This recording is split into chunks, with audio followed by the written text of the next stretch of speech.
Hi hello ಎಲ್ರಿಗೂ ನಮಸ್ಕಾರ, welcome back to my channel. ನೀವು ನೋಡ್ತೀರಾ ಹರ್ಷಿತಾ ವೀರೇಶ್ ವ್ಲಾಗ್ಸ್. ಸೊ ಇವತ್ತು ನಮ್ಮ ಪಾಪುಗೆ ಇಂಜೆಕ್ಷನ್ ಹಾಕಿಸ್ಬೇಕಾಗಿತ್ತು, ಅದಕ್ಕೆ ನಾನು ರೆಡಿ ಆಗಿದ್ದೀನಿ. ಆ್ಯಂಡ್ ಪಾಪು ಕೂಡ ರೆಡಿ ಆಗಿದ್ದಾಳೆ.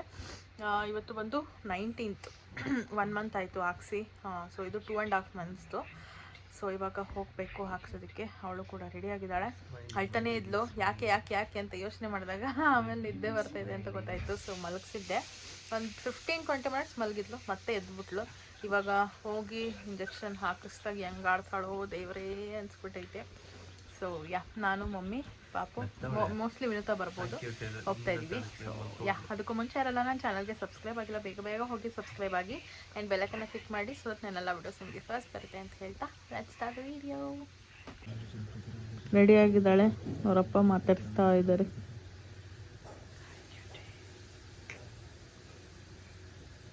ಅವಳಿಗೆ ನಿದ್ದೆ ಬರ್ತಾ ಇದೆ, ಅವರಪ್ಪ ಮಲ್ಗಕ್ಕೆ ಬಿಡ್ತಾ ಇಲ್ಲ ಅವಳನ್ನ.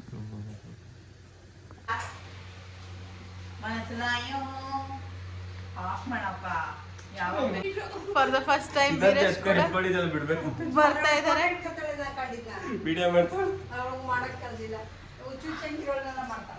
ನೀನು ಹೋಗು, ಯಾಕೆ ಬರ್ತೀಯಾ? ಸೊ ಮಗಳು ಅಳದ್ ನೋಡಕ್ ಬಿಡಮ್ಮ, ಅಳದ್ ನೋಡೋದಕ್ಕೆ ಆಗಲ್ಲ ಅಂತ ಬರ್ತಾ ಇರ್ಲಿಲ್ಲ. ಗಾಳಿ ಬಟ್ ಇವತ್ತು ಬರ್ತಾ ಇದೆ. ಅದಕ್ಕೆ ಏನ್ ಮಾಡೋಣಮ್ಮ? ಸರಿ, ಸೊ ಕ್ಯಾಪ್ ಹಾಕಿರುತ್ತೆ ನೀನು. ಬೆಡ್ ಏನಕ್ಕೆ ಬೇಡ, ಆ ಬೆಡ್ಡೆ ಒಂದು ಅರ್ಧ ವೆಯ್ಟ್ ಇರುತ್ತೆ ಗೊತ್ತಾ. ಫಾರ್ ದ ಫಸ್ಟ್ ಟೈಮ್ ಮಗಳನ್ನ ಹಾಸ್ಪಿಟಲ್ ಕರ್ಕೊಂಡು ಹೋಗ್ತಾ ಇರೋದು. ವಾಟ್ ಡೇ ಸೇ ನೋಡಲಿ. ಭಯ ಅಂದ್ರೆ ನನ್ನ ಮಗಳು ಅಳ್ತಾಳೆಲ್ಲ, ಬೇಜಾರಾಗುತ್ತೆ ಮನಸ್ಸಿಗೆ. ಹೆಂಡತಿ ಅಷ್ಟು ಉದ್ದ ಕೂಯಿಸ್ಕೊಂಡಿದ್ರು ಬೇಜಾರಾಗ್ಲಿಲ್ಲ. ಯಾವತ್ತು ಎಷ್ಟು ಹತ್ತಿದ್ದೀನಿ ಐ ನೋ ದಟ್. ಎಂತ ಯಾಕೆ ಮಗಳೇ ಅಳ್ಬಾರ್ದು ಬಂದ್ರಲ್ಲ ಬಂದ್ರು.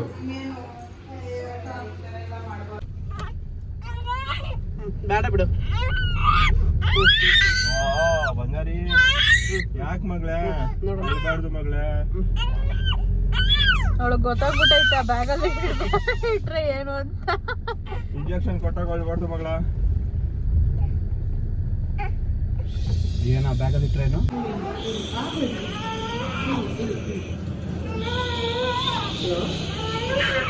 ಇಲ್ಲ hello.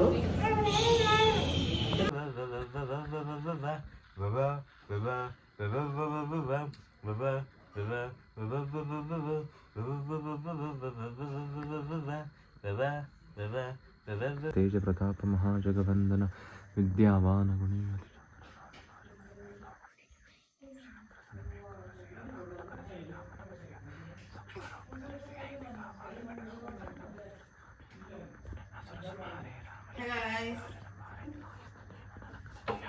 What's happening? Why go? So guys, injection ಎಲ್ಲ ಹಾಕ್ಸ್ಕೊಂಡು ಬಂದಾಯಿತು. ಏನಿಲ್ಲ, ಏನು ಅಳ್ತಾ ಇಲ್ಲ ಅವಳು. ಅಂದರೆ ಈ ಸತಿ ಅಂದರೆ ಚುಚ್ಚಿದ್ದು ನೆನ್ಸ್ಕೊಂಡು ಅಳ್ತಿದ್ದಲ್ಲ ಲಾಸ್ಟ್ ಟೈಮು, ಆ ಥರ ಏನೂ ಮಾಡಲಿಲ್ಲ ಈ ಸತಿ. ಆರಾಮಾಗಿದ್ದಾಳೆ. ಜೊತೆಗೆ ಕ್ಯಾಲ್ಪಾಲ್ ಡ್ರಾಪ್ಸ್ ಹಾಕಕ್ಕೆ ಹೇಳಿದ್ದಾರೆ 6 hours ಬಿಟ್ಟು 2 daysಗೆ. ಸೊ ಅದನ್ನು ಹಾಕ್ತಾಯಿದ್ದೀವಿ. ಆ್ಯಂಡ್ ಪರವಾಗಿಲ್ಲ, ಇಂಜೆಕ್ಷನ್ ಹಾಕ್ಸಿದ ದಿನ ನೈಟ್ ಮಲ್ಕೊಂಡ್ಲು. ಆ್ಯಂಡ್ ನೆಕ್ಸ್ಟ್ ಡೇ ಸ್ವಲ್ಪ ಕ್ರ್ಯಾಂಕಿ ಆಗಿದ್ಲು. ಅದರ ನೆಕ್ಸ್ಟ್ ಡೇ ಅಂತೂ ಇನ್ನೂ ಕ್ರ್ಯಾಂಕಿ ಆಗಿದ್ಲು. ಸೊ ಇದು ಬಂದು ಸೆಕೆಂಡ್ ಡೋಸ್ ಆಗಿದ್ದು. ಇನ್ನು ಥರ್ಡ್ ಡೋಸ್ ಬಂದು 3.5 monthsಗೆ ಇದೆ ಅಂತ ಹೇಳಿದ್ರು. ಸೊ ಪಾಪು ವೆಯ್ಟ್ ಎಲ್ಲ ಚೆನ್ನಾಗಿದೆ. ಜೊತೆಗೆ ಅವಳದು ಹೈಟು ವೆಯ್ಟು ಎಲ್ಲ ಕರೆಕ್ಟಾಗಿದೆ. ಅವಳು ಈ 2.5 monthsಗೆ ಎಷ್ಟಿರಬೇಕೋ ಅಷ್ಟಿದೆ. ಸೊ ಒಬ್ರು ಕೇಳ್ತಿದ್ರು ಪಾಪುದು ವೆಯ್ಟ್ ಎಷ್ಟು ಅಂತ ಅಂದ್ಬಿಟ್ಟು. ಈಗ ಸದ್ಯಕ್ಕೆ ಅವಳು 5 ಇದ್ದಾಳೆ. ಸೊ 2.5 monthsಗೆ. ಸೊ 3.5 monthsಗೆ ನೋಡ್ಬೇಕು ಎಷ್ಟಾಗುತ್ತೆ ಅಂತ.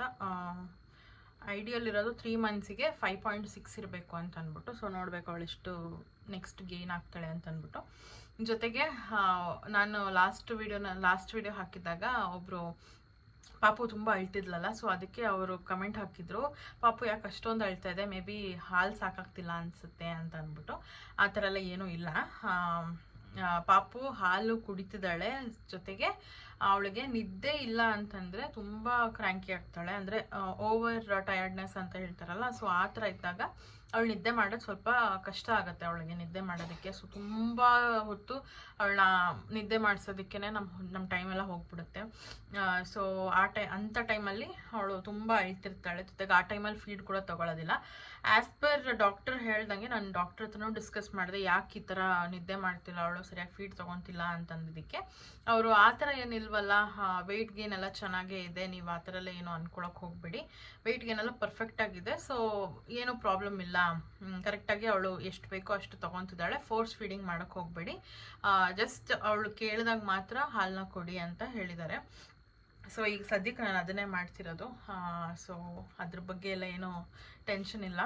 ಜಸ್ಟ್ ಅವಳು ಸ್ಲೀಪ್ ಸೈಕಲ್ ಒಂದು ಕರೆಕ್ಟ್ ಆಗಬೇಕಷ್ಟೇನೆ. ಸೊ ಆಲ್ಮೋಸ್ಟ್ ಎಲ್ಲ ಮಕ್ಕಳು ಹಂಗೇನೆ ಒಂಥರ ಕೋಳಿ ನಿದ್ದೆ ಥರ ಮಾಡ್ತಾರೆ.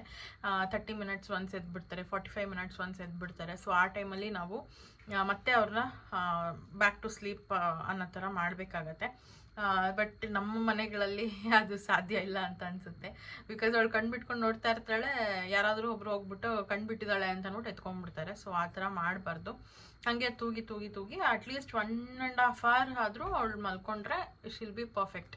ಅಂದರೆ ದಿನದಲ್ಲಿ ಒಂದು 4-5 ಸತಿ ನ್ಯಾಪ್, 4-5 ಸತಿ ಅಲ್ಲ, ಒಂದು 3-4 ಸತಿ ನ್ಯಾಪ್ ತೊಗೊಬೇಕು ಅವಳು. 1.5 hour ಮಧ್ಯದಲ್ಲಿ 1 hour ಗ್ಯಾಪ್ ಏನಿರುತ್ತೆ ಅವಳು ಅಂದರೆ ವೇಕ್ ವಿಂಡೋ ಅಂತ ಇರುತ್ತೆ, ಅವಳು ಎದ್ದಿರಬೇಕಾದ್ರೆ ಹಾಲು ಕುಡಿಸೋದಾಗಿರ್ಬೋದು ಅಥವಾ ಟಮಿ ಟೈಮ್ ಮಾಡೋದಾಗಿರ್ಬೋದು, ಜೊತೆಗೆ ಸ್ವಲ್ಪ ಇಂಟ್ರಾಕ್ಷನ್ ಮಾಡೋದಾಗಿರ್ಬೋದು, ಆ ಥರದ್ದೆಲ್ಲ ಮಾಡಿಕೊಂಡ್ರೆ ಅವಳಿಗೂ ಯೂಸ್ ಆಗುತ್ತೆ. ಸೊ ನಿದ್ದೆ ಬಂದಿದ ತಕ್ಷಣ ಅವಳನ್ನ ಮಲಗಿಸ್ಬಿಡ್ಬೇಕು, ಇಲ್ಲ ಅಂತಂದರೆ ತುಂಬ ಕ್ರ್ಯಾಂಕಿ ಆಗ್ತಾಳೆ. ಸೊ ಈ ಥರದ್ದೆಲ್ಲ ಇದೆ. ಆ್ಯಂಡ್ ಇನ್ನೊಂದು ಏನಂತಂದರೆ, ನನಗೆ ತುಂಬ ಜನ ಕೇಳ್ತಿದ್ದಾರೆ, ನಿಮ್ಮ ಫುಡ್ ರೂಟೀನ್ ಹೇಳಿ ಅಂತ ಅಂದ್ಬಿಟ್ಟು 1 week ಫುಡ್ ರೂಟೀನ್ ಹೇಳಿ, ಅದು ಇದು ಆ ಥರದ್ದೆಲ್ಲ ಕೇಳ್ತಿದ್ದಾರೆ. ಬಟ್ ನಾನು ಹೇಳೋದು ಏನಂತಂದರೆ, ಈಗ ಸದ್ಯಕ್ಕೆ ನಾನು 1 month ಮಾತ್ರನೇ ಬಾಣ್ತಿ ಥರ ಫುಲ್ ಪಥ್ಯ ಇದ್ದು ಊಟ ಮಾಡಿದಂಥದ್ದು, ಅಂದರೆ ಉಪ್ಪು ಖಾರ ಎಲ್ಲ ಕಮ್ಮಿ ಇದ್ದಿದ್ದು. ಬಟ್ ಸೆಕೆಂಡ್ ಮಂತಿಂದನೂ ನಾನು ಕರೆಕ್ಟಾಗಿ ಏನು ಮನೇಲಿ ಏನು ಅಡುಗೆ ಮಾಡ್ತಾರೋ ಅದನ್ನೇ ತಿಂತಿದ್ದೆ ನಾನು. ಸೊ ಆ ಥರ ಪಥ್ಯ ಆ ಥರದ್ದೆಲ್ಲ ಏನೂ ಇರಲಿಲ್ಲ. ಪೌಷ್ಟಿಕ ಆಹಾರ ಏನೇನು ಬೇಕೋ ಅದನ್ನೆಲ್ಲ ಕರೆಕ್ಟಾಗಿ ಸರಿ ಪ್ರಮಾಣದಲ್ಲಿ ತೊಗೊತಿದ್ದೆ. ಆ್ಯಂಡ್ ಯಾವುದೂ ತಿನ್ನಬಾರ್ದು ಅಂತ ಇಲ್ಲ, ಬಟ್ ಕೆಲವೊಂದು ಇರ್ತವೆ, ಅಂದರೆ ಮಾವಿನ ಹಣ್ಣು ಅಥವಾ ಏನದು ಕುಂಬಳಕಾಯಿ, ಆಮೇಲೆ ಬದನೆಕಾಯಿ, ಸೊ ಈ ಥರದನ್ನೆಲ್ಲ ತಿನ್ನಬಾರ್ದು ಅಂತ ಹೇಳ್ತಾರೆ. ಸೊ ನಾನು ಅದನ್ನೆಲ್ಲ ತಿನ್ನೋಕ್ಕೆ ಹೋಗಲಿಲ್ಲ. ಬಟ್ ಮಾಮೂಲಾಗಿ ಏನು ಅನ್ನ ಸಾಂಬಾರು, ಮುದ್ದೆ, ಚಪಾತಿ ಅಥವಾ ರೊಟ್ಟಿ, ಏನು ದೋಸೆ ಎಲ್ಲನೂ ತಿಂತಾಯಿದ್ದೀನಿ. ಆ ಥರದ್ದೆಲ್ಲ ಏನೂ ರಿಸ್ಟ್ರಿಕ್ಷನ್ ಮಾಡ್ತಾಯಿಲ್ಲ. ಆ್ಯಂಡ್ ಕಾಳುಗಳು, ಪಲ್ಯ, ಜಾಸ್ತಿ ಪಲ್ಯಗಳು ತೊಗೊಳ್ಳಿ, ಸೊಪ್ಪು ತಿನ್ನಿ. ಸೊ ಇದಷ್ಟೇ ನನ್ನ ಫುಡ್ ರೂಟೀನು. ಇನ್ ಕೇಸ್ ನಿಮಗೆ ಡೀಟೇಲಾಗಿ ಬೇಕು ಅಂತಂದರೆ 1 week ಫುಲ್ಲು ಏನೇನು ತಿಂತೀನಿ, ಏನೇನು ಬಿಡ್ತೀನಿ ಅದನ್ನೆಲ್ಲ ನಾನು ನಿಮಗೆ ವಿಡಿಯೋ ಮಾಡಿ ಹಾಕ್ತೀನಿ. ಆ್ಯಂಡ್ ಫ್ರೂಟ್ಸು ಅಷ್ಟೇ, ನಾನು ಯಾವುದನ್ನು ಕಟ್ ಆಫ್ ಮಾಡ್ತಿಲ್ಲ, ಇದು ತಿನ್ನಬಾರ್ದು ಅಂತ. ಇವಾಗ ಹೆಂಗಿದ್ರು ಮಾವಿನ ಹಣ್ಣು ಸೀಸನ್ ಇಲ್ಲ, ಸೊ ತಿನ್ನೋದಕ್ಕಾಗೋದಿಲ್ಲ. ಮಾವಿನ ಹಣ್ಣು ಸೀಸನ್ ಇದ್ದಾಗಲೂ ತಿಂದಿರಲಿಲ್ಲ ನಾನು. ಸೊ ಇವಾಗ ಆ್ಯಪಲ್ ಆಗಿರ್ಬೋದು ಅಥವಾ ಆರೆಂಜು, ಪೊಮೊಗ್ರೆನೇಟ್, ಆಮೇಲೆ ಪಪಾಯ, ಆಮೇಲೆ ಅನಾನಸ್ಸು, ಸೊ ಎಲ್ಲ ತಿಂತಾಯಿದ್ದೀನಿ. ಏನು ತಿಂತಾ ಇಲ್ಲ ಅಂತ ಏನಿಲ್ಲ, ಎಲ್ಲ ಕರೆಕ್ಟಾಗಿ ನಾರ್ಮಲಾಗಿ ತಿಂತಾಯಿದ್ದೀನಿ. ಸೊ ಆ್ಯಂಡ್ ಕಾಫಿ ತೊಗೊತಾ ಇದ್ದೀನಿ. ಕಾಫಿನೂ ಜಾಸ್ತಿ ತೊಗೊಬಾರ್ದು, ಬಟ್ ನೋಡಿ ಎಷ್ಟು ಪಿಂಪಲ್ಸ್ ಎಲ್ಲ ಆಗ್ಬಿಟ್ಟೈತೆ. ಸೊ ಕಾಫಿನೂ ಸ್ಟಾಪ್ ಮಾಡೋಣ ಅಂತ ಇದ್ದೀನಿ. ಬಟ್ ಅದೇನೋ ಗೊತ್ತಿಲ್ಲ, ಬೆಳಗ್ಗೆ ಎದ್ದ ತಕ್ಷಣ ಕಾಫಿ ಕುಡಿಬೇಕು ಅನಿಸುತ್ತೆ. ಆಲ್ಮೋಸ್ಟ್ ಒಂದು 2.5 monthsinದನೂ ಅದೇ ಅಭ್ಯಾಸ ಆಗ್ಬಿಟ್ಟು ಏನಾದರೂ ಕುಡಿಬೇಕು ಅಂತ ಅನಿಸುತ್ತೆ. ಸೊ ಆ ಥರ ಹಾಲು ಬೇಕಾದರೂ ಹಾಲು ಕುಡಿಬೋದು, ಬಟ್ ನಾನು ಹಾಲು ಕುಡಿತೀನಿ ಇಲ್ಲ ಅಂತಲ್ಲ, ಬಟ್ ಬೇಡ ಅಂತ ಅವಾಯ್ಡ್ ಮಾಡ್ತಿದ್ದೀನಿ. ಸೊ ಕಾಫಿನೂ ಅವಾಯ್ಡ್ ಮಾಡಬೇಕು. ಆ್ಯಂಡ್ ಫುಡ್ ವಿಚಾರಕ್ಕೆ ಬಂದರೆ ನಾನು ಹೇಳ್ದಂಗೆ ಯಾವುದನ್ನು ಕಟ್ ಆಫ್ ಮಾಡಿಲ್ಲ, ಎಲ್ಲನೂ ತಿಂತಾಯಿದ್ದೀನಿ. ಕೆಲವೊಂದೊಂದು ಮಾತ್ರ ಇದು ತಿನ್ನಬಾರ್ದು ಅದು ತಿನ್ನಬಾರ್ದು ಅಂತ ಇರುತ್ತೆ ಅಷ್ಟೇನೆ. ಸೊ ಇವತ್ತು ಅಷ್ಟೇ ಚಪಾತಿಗೆ ಏನದು ಕುಂಬಳಕಾಯಿ ಪಲ್ಯ ಮಾಡಿದರು, ಬಟ್ ನಾನು ಕುಂಬಳಕಾಯಿ ಪಲ್ಯ ತಿನ್ನಲಿಲ್ಲ. ನನಗೆ ಅಂತ ಟೊಮೆಟೊ ಗೊಜ್ಜು ಮಾಡಿದರು, ಸೊ ಅದನ್ನು ತಿಂದೆ ನಾನು. ಆ್ಯಂಡ್ ಹಾಗಲಕಾಯಿ ತಿನ್ನಬಾರ್ದು, ಬಿಕಾಸ್ ಹಾಲು ಕಹಿ ಆಗಿಬಿಡುತ್ತೆ ಅಂತ ಹೇಳ್ತಾರೆ. ಬಟ್ ನಾನು ಅದೆಲ್ಲ ನಂಬಲ್ಲ, ಬಟ್ ಆದರೂ ಹೇಳೋದನ್ನು ಕೇಳಬೇಕಲ್ಲ, ಸುಮ್ಮನೆ ಯಾಕೆ ಅಂತ ಅಂದ್ಬಿಟ್ಟು ಓಕೆ ಅಂತ ಹೇಳ್ತೀನಿ. ಸೊ ಇನ್ ಕೇಸ್ ಬೇಕಂತಂದರೆ ನಾನು ಪಕ್ಕ ಒನ್ ವೀಕ್ ಫುಲ್ ನಾನು ಏನೇನು ತಿಂತೀನಿ ಅಂತ ಬರೀ ಫುಡ್ ಮಾತ್ರ ತೋರಿಸ್ತಾ ಇರ್ತೀನಿ. ನೋಡಿ ಗೈಸ್, ಬಾಣ್ತಿ ಹತ್ರ ಸೇವೆ ಮಾಡಿಸ್ಕೊತ ಇದ್ದಾಳೆ. ಅವಳು ನನಗೆ ಸೇವೆ ಮಾಡಬೇಕು, ನಾನು ಅವಳಿಗೆ ಕಲಸಿ ಸ್ಪೂನ್ ಇಕ್ಕಿ ತುತ್ತಿಡೋದೊಂದು ಬಾಕಿ. ಹಿಂಗೆ ಜನ ಏನು ಮಾಡೋದು, ಉಗಿರಿ ಸ್ವಲ್ಪ ಎಲ್ಲ ಬಾಣ್ತಿಗೆ ನೀನು ಹೆಲ್ಪ್ ಮಾಡಬೇಕು, ನಿನಗೆ ಬಾಣ್ತಿನೇ ತಂದು ಮುಂದಕ್ಕೆ ಇಡ್ತಾ ಇದ್ದಾರೆ ಅಂತ ಬೈರಿ ಸ್ವಲ್ಪ ಇವಳಿಗೆ. ಜನ ನಿಜ ಅನ್ಕೊಂಡ್ಬಿಡ್ಬೇಕು ಅದು. ನಿಜ ಅಲ್ದೆ ಇನ್ನೇನೆ. ಯಪ್ಪ, ನಾನು ಕಲ್ಸಿಕ್ಕಿರೋ ಅನ್ನ, ನಾನು ತಂದಿರೋ ಸ್ಪೂನು ನಾನು ಹಾಕೊಂಡ್ರೆ ನಾನು ತಟ್ಟೆಗೆ ಹಾಕಿ ಇಟ್ಟಿದ್ದು. ಲಾಸ್ಟ್ ಟೈಮ್ ಈ ತಟ್ಟೆನ ತೊಳ್ದಿದ್ಯಾರು ತೆಗೆದು ಪಾರಿಸ್ತಾ ಅಂದರೆ ನೀನು ಅದೇ ಬರ್ತೈತಿಯಲ್ಲ ಇದು ಹಾಕಿದ್ದೀನಿ ಅಷ್ಟೇ ಕಂಪ್ಲೇಂಟ್ ಅಲ್ಲ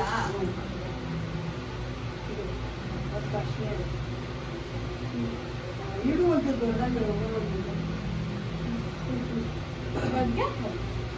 ಕುಡಿಬೇಕು.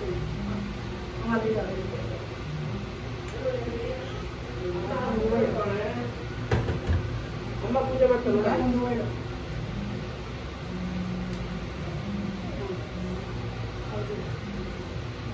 ಅಮ್ಮ ಪೂಜೆ ಮಾಡ್ತಾಳೆ.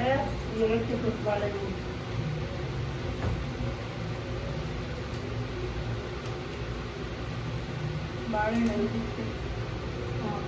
ಆಪಲೆ ಮುಗಿ ಚೂರು ಇದು ಮಾಡು.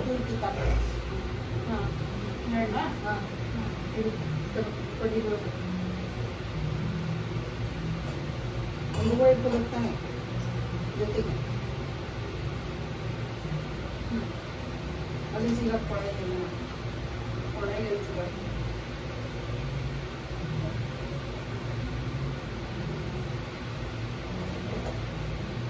ಉಲ್ಟಾ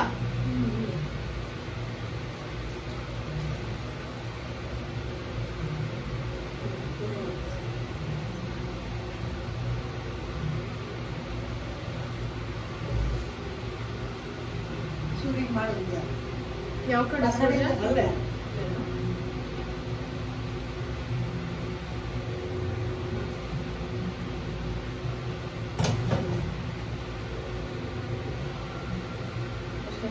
ಇದ್ರ 3 ಪಕ್ಷ ನೀರು ಕುಡಿಕೊಂಡು ಅಂದ್ರೆ 3 ಬಕ್ಸ ಕೈಯಲ್ಲಿ ತುಂಬಿಡ್ತಾ ಮನೆ ಕುಂಕುಮ ಇಟ್ಕೊಂಡ ಮನೆ ಕುಂಕುಮ ಇಟ್ಕೊಂಡು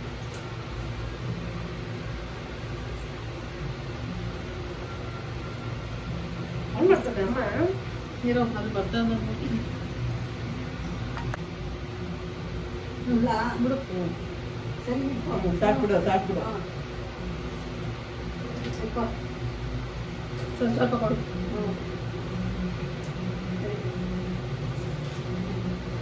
ತಲೆ ಮೇಲೆ ಹಾಕೋ. ಅಷ್ಟೇ ನಮಸ್ಕಾರ ಮಾಡ್ಕೊ. ಅದು ಮಾಡ್ಕೊ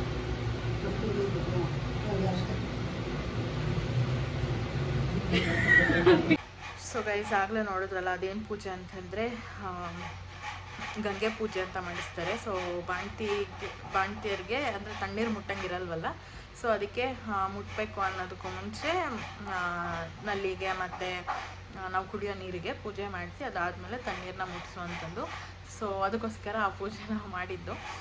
ನಿಮ್ಮ ಕಡೆ ಎಲ್ಲ ಹಿಂಗೆ ಅಂತ ಅಂದ್ಬಿಟ್ಟು ನನಗೆ ಕಮೆಂಟಲ್ಲಿ ತಿಳಿಸಿ, ಯಾರೆಲ್ಲ ಹಿಂಗೆ ಮಾಡಿದ್ದೀರಾ ಅಂತ ಅಂದ್ಬಿಟ್ಟು. ಈಗ ನನಗೆ ಅಂದರೆ 3 ಮಂತ್ಸ್ ಕಂಪ್ಲೀಟ್ ಆಗೋಕ್ಕೂ ಮುಂಚೆನೇ ಆ ಥರ ಮಾಡಬೇಕು ಅಂತ ಅಂದ್ಬಿಟ್ಟು ಮಾಡಿಸಿದಂತ. ಹಾಗಂತ ನಾನು ಏನಾದರೂ ತಣ್ಣೀರು ಮುಟ್ತಿದ್ದೀನಿ ಅಂತಲ್ಲ, ಬಟ್ ಸ್ಟಿಲ್ ಪೂಜೆ ಮಾಡಿಸ್ಬಿಡೋಣ, ಟೈಮ್ ಹೆಂಗಿರುತ್ತೆ ಅಂತ ಗೊತ್ತಿರಲ್ಲ ಅಂತ ಅಂದ್ಬಿಟ್ಟು ಮಾಡಿಸಿರೋದು.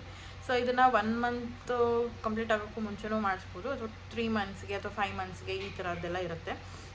ಸೊ 3 ಮಂತ್ಸ್ ಕಂಪ್ಲೀಟ್ ಆಗೋಕ್ಕೂ ಮುಂಚೆ ನನಗೆ ಈ ಥರ ಪೂಜೆ ಮಾಡಿದಂಥದ್ದು. ಅದು ಬಂದು ಯಾವತ್ತು ಮಾಡಿದ್ದು, ಗುರುವಾರ ಅನಿಸುತ್ತೆ, ಗುರುವಾರ ಮಾಡಿದ್ದು. ಸೊ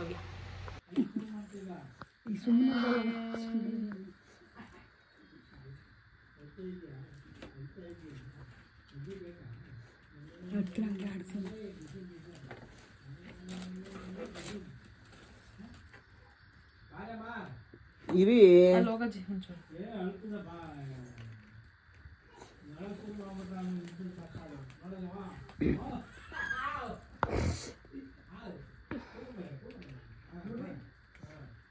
ಬಿಡು, ಆಫ್ ಮಾಡು. ಆಫ್ ಮಾಡು.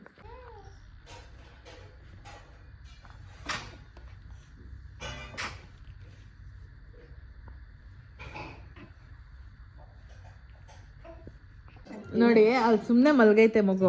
ಇದನ್ನ ನೋಡಿದ್ರೆ ಅವಳು ಇದು ಪಿ ಅಂದ್ರೆ ಅವಳು ಎದ್ರಕಂತಾಳೆ. ನಮ್ಮ ಅಜ್ಜಿ ನೋಡಿ ಸುಮ್ಮನೆ ಮಲ್ಗಿರೋ ಮಗುನ ಹೆಂಗೆ ಕಿತಾಪತಿ ಮಾಡ್ತಾರೆ ಅಂತ ಅಂದ್ಬಿಟ್ಟು.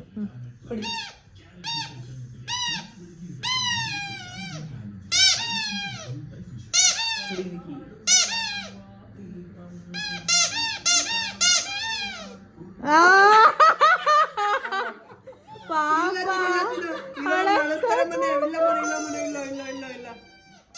ಮತ್ತೆ ಮಾಡಿ ಗೀಡಿ ಆದ್ರಲ್ಲಿ ನೋಡು ಅದ್ನ ಎತ್ತಿಕ್ ಬಿಡ್ತೀನಿ ನಾನು.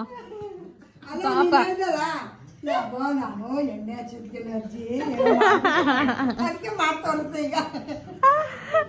ಒಳಕ್ಕೆ ಇಷ್ಟ ಜೋರಾಗಿ. ಹೌದು. ಈ ವಿಡಿಯೋನ ಇಲ್ಲಿಗೆ ಎಂಡ್ ಮಾಡ್ತೀನಿ. ಐ ಹೋಪ್ ನಿಮ್ಮೆಲ್ಲರಿಗೂ ಈ ವಿಡಿಯೋ ಇಷ್ಟ ಆಗಿದೆ ಅಂತ. ಇಷ್ಟ ಆಗಿದೆ ಲೈಕ್ ಮಾಡಿ, ಶೇರ್ ಮಾಡಿ, ಕಮೆಂಟ್ ಮಾಡಿ, and ಸಬ್ಸ್ಕ್ರೈಬ್ ಮಾಡ್ಕೊಳ್ಳಿ. ಬೆಲ್ ಐಕಾನ್ ಕ್ಲಿಕ್ ಮಾಡಿ ಸೊ ನನ್ನೆಲ್ಲ ವಿಡಿಯೋಸ್ ನಮಗೆ ಫಸ್ಟ್ ಬರುತ್ತೆ ಅಂತ ಹೇಳ್ತಾ thank you so much for watching. Bye.